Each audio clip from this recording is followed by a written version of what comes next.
You may not think about it, but how you name your tracks for sync licensing is very important. I'm gonna give you 3 tips to help you name your tracks better and show you 3 ways of how I go about naming my tracks. I'm just guessing, but I believe most people who watch this channel trying to get into sync licensing are probably producers who worked with artists and now want to get into sync license. I could be totally wrong. Let me know if you're a producer working with artists, producer who only produces, or just a rapper.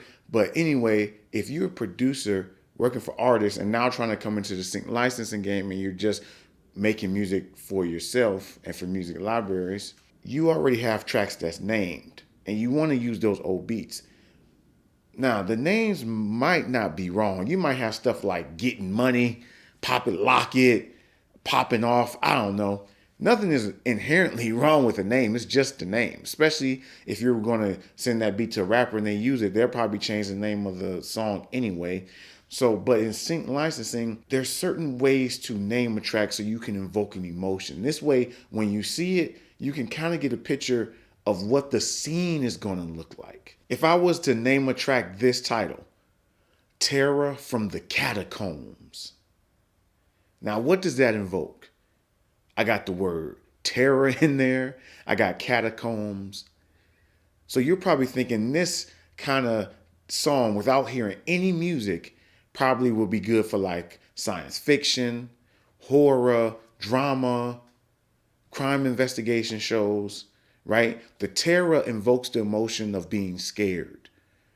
Usually, with being scared, is darkness, eeriness, creepiness, mysteriousness, and catacombs. Catacombs is underground, which would be associated with darkness, tunnels, unknown, mystery, creepy, right? So you see how that title, Terror from the Catacombs, evokes such a big emotion. So that way, if I'm just searching for a song, if I'm a music supervisor, even if this song track is not, it doesn't fit the show, it takes some of the process out of thinking about what to look for. The first tip, you want to use about 3 to 4 words to name your track. Now, any tip that I give here is not a steadfast rule, and I'll tell you about that later. But 3 to 4 words helps you really describe what the track is about and how it feels. So that's what I do. I do have a lot of tracks too that are 2 word tracks, but if I read them, you really will feel what kind of intentions they set. So I would aim for 3 to 4 words in your track titles. Tip number 2, you want to think about describing the mood. So from the Terror from the Catacombs example, that evokes emotions, darkness, mysteriousness. So all these different words. So if you're using words, let's go to like sports. Let's say if it's football, fourth quarter battle comeback. I don't know. I just came off my head. I don't know. The word battle invokes intense, strong struggle, right? You got fourth quarter, so you're describing where you're at. So you're picturing in your head, okay, things are intense. It's on the line. Battle, comeback. That means it's going to be really intense. You might be envisioning 10 seconds left on the clock. So you see how just from that 4 word title, I already inferred so many things. So if an editor is going to reach for a thing and it's really tense going into a commercial, they gonna pick that because they're like, oh, it's the fourth quarter. I might as well just pick this track that say fourth quarter battle. And tip number 3, which ties all of them together, you need to make things relevant. Now, if I was making music for a show, like a drama show, like Law and Order, I wouldn't use the title Fourth Quarter Battle because that doesn't make any sense. If I see a song that says Fourth Quarter Battle and I hear all these creepy choir sounds and harsh synth sounds and real ominous tones, I'm gonna be like, what? This is mislabeled, right? Then I'm not gonna trust that any of your future music is labeled properly. So remember, whatever genre you're working with, to use the appropriate terms associated with that specific genre.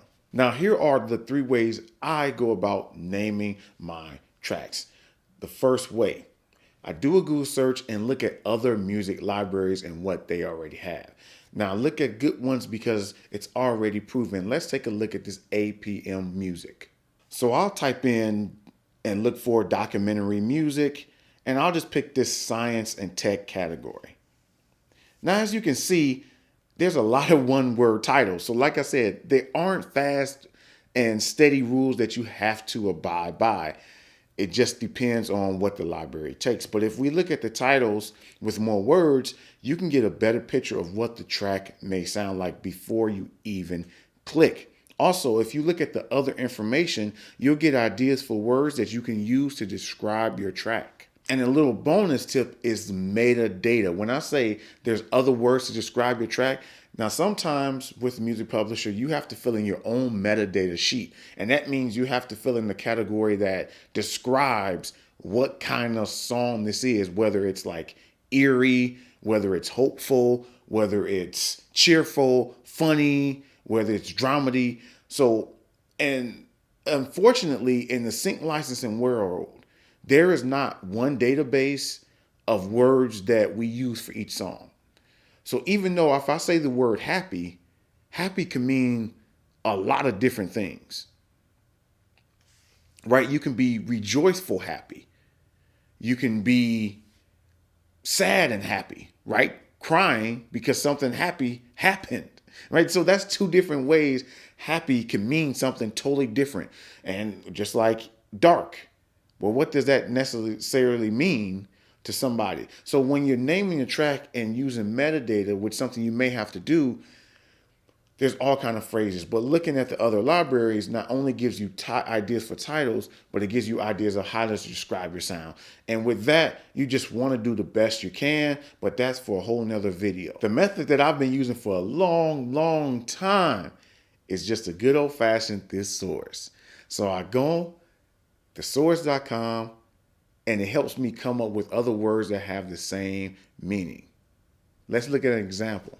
Let's take this track, Touch the Universe. I want to focus on the word peaceful. Now type that in and you can see different ways, different meanings. I hit enter and I get different emotions that evoke the same type of thing as peaceful, but different words have different weight and give different meaning. Now, this third method is something I recently started using because it didn't exist when I first started, and it's ChatGPT. I know, don't murder me, don't murder me. People are tired of this AI stuff, but while it's here, I'm going to use it. And I found a helpful way to use it to help me name my tracks. Let me show you. Let's type in a prompt. I'm making an album for sync licensing. The music is a blend of true crime, drama, and murder mystery. The shows that my music will be in are Law and Order, Criminal Minds, Catfish, and The First 48. Give me 30 titles of tracks that have 3 to 4 words in them. Now, as you can see, they give me 30 different ways I can label my track. And as you can see, this thing is not perfect. It's giving me 2-word titles, and I asked them for 3 to 4 words. So it's still not the best, but hey, if you want to make them all 3 words, you can just add on. And if I don't like the words they give me, I can always go back to method number 2 in the thesaurus and find a replacement word to use.